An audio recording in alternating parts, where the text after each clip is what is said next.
The day Natalie Harper walked back into my life, the past I had buried for 15 years suddenly stood in front of me. Tired, trembling, and asking for help I never imagined she would need. It was a cold afternoon in late October in Cedar Rapids, Iowa, the kind of afternoon where the sky hangs low and gray, and the wind feels like it carries memories with it. I was sitting in the small auto repair shop I had owned for almost a decade, flipping through invoices and thinking about closing early, when the bell above the door rang. I looked up casually at first. Then my heart stopped. Standing in the doorway was a woman with chestnut hair that had grown longer, softer eyes that looked heavier with life, and a familiar presence that made my chest tighten in a way I hadn't felt since I was 17. It was Natalie, the girl I had loved in high school, the girl who had broken my heart, the girl I never expected to see again. For a moment neither of us spoke. The silence stretched between us like a fragile bridge made of memories. My mind flashed back to football games under bright stadium lights, late-night walks after school dances, and the day she left town without saying goodbye. And now here she was. But something was wrong. Natalie didn't look like the confident girl I remembered. Her shoulders were slightly hunched, her eyes tired, and there was a quiet sadness in her face that made it impossible to ignore. She looked like someone who had been fighting a long, lonely battle. Before we continue this story, take a moment to support the channel. If you believe in kindness, second chances, and the idea that people sometimes find their way back into our lives for a reason, please like this video, leave a comment, share it with someone who believes in hope, and subscribe to the channel for more emotional stories like this one. Because sometimes, the most unexpected stories are the ones that change us the most. Natalie stepped forward slowly, like someone unsure whether they were welcome. I stood up, my chair scraping against the floor, and suddenly I felt 17 again, awkward, nervous, and unsure what to say to the girl who had once meant everything to me. 15 years had passed since we last saw each other. 15 years since she had disappeared from my life. Back in high school, Natalie had been the kind of person everyone noticed when she entered a room. She wasn't just beautiful, she had this quiet kindness that made people feel safe around her. Teachers loved her. Friends depended on her. And somehow, despite being the shy kid who spent most of his time fixing engines in his father's garage, she had chosen me. Those 2 years we dated were the happiest years of my life. We had dreams back then. Big ones. We talked about leaving Iowa someday, maybe moving somewhere warm like California or Florida. We imagined building a life together, finding jobs, raising a family. But life rarely follows the plans we make when we're young. During our senior year, Natalie's family suddenly moved to Chicago after her father got a job offer. The night before she left, we promised to stay in touch. We promised we would find our way back to each other. For a few months we tried. Phone calls, letters, late-night conversations about how much we missed each other. But distance has a quiet way of breaking things apart. Eventually, the calls became less frequent. The letters stopped. And one day, Natalie simply vanished from my life like a chapter that had been torn out of a book. I never knew what happened to her. I never knew why she stopped trying. All I knew was that it hurt.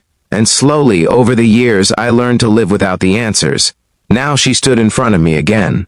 And the past was suddenly very real. Natalie looked around the shop for a moment, as if gathering the courage to speak. Her eyes paused on the old photographs hanging on the wall.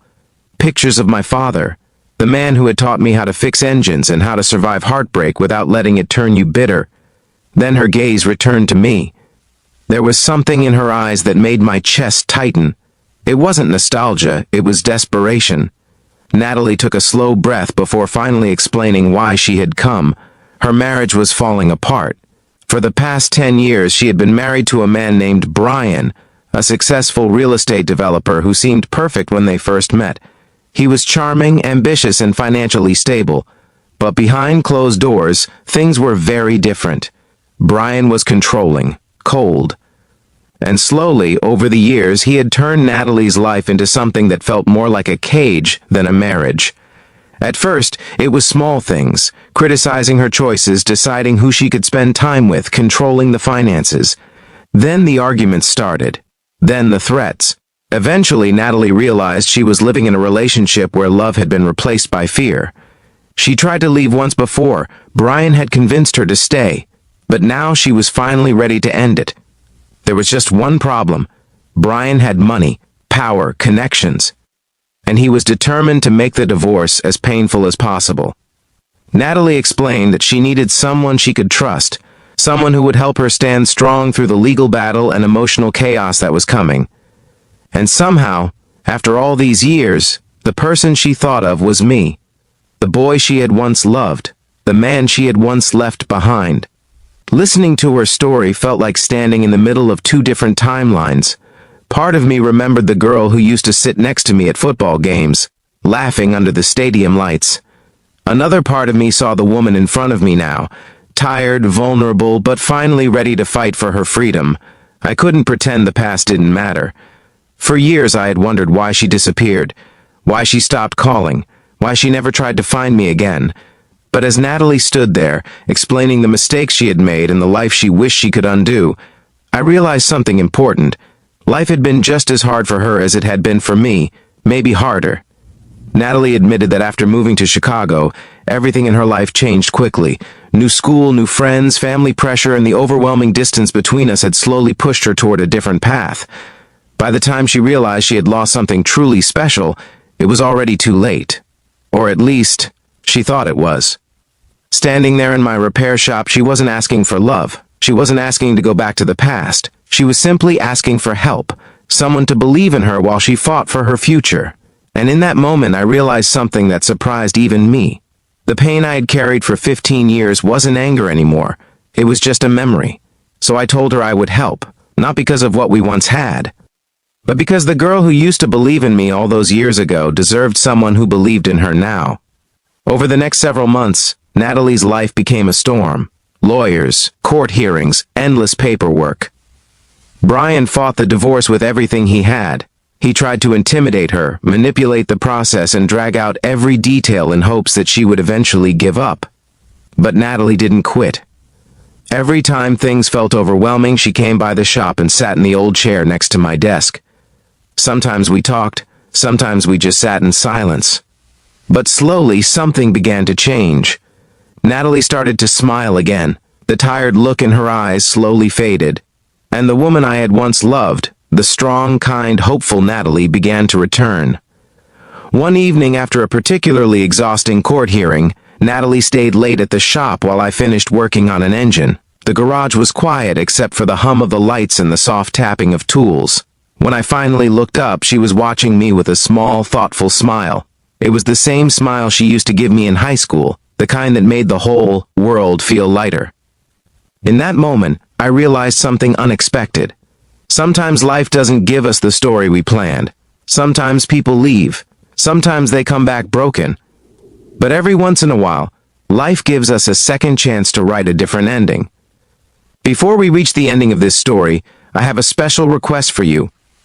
Please comment the word second chance if you believe people deserve another opportunity to rebuild their lives after making mistakes. Your comment helps the channel grow and allows more people to hear stories about hope and redemption. A year after Natalie first walked into my shop, the divorce was finally over. Brian lost. Natalie was free. The day she received the final court decision, she came back to the shop again, just like she had done so many times before. But this time, she looked different, lighter, stronger. For the first time in years, Natalie looked like someone who could breathe again. We sat outside on the small wooden bench next to the garage, watching the sunset turn the Iowa sky shades of orange and gold. And as the evening grew quiet, Natalie said something that stayed with me. She said life had taken her far away from the boy she once loved. But somehow, when she needed help the most, that same boy had become the man who helped her find herself again. She didn't ask for anything else. She didn't rush the future. But for the first time in 15 years, the space between us felt open again. And sometimes, that's all a second chance needs. If this story touched your heart, please take a moment to like the video, share it with someone who believes in second chances, and subscribe to the channel for more emotional stories like this. Because somewhere out there, someone might still be waiting for the courage to walk back into a life they once lost. And sometimes, the person they're hoping to find is still waiting for them too.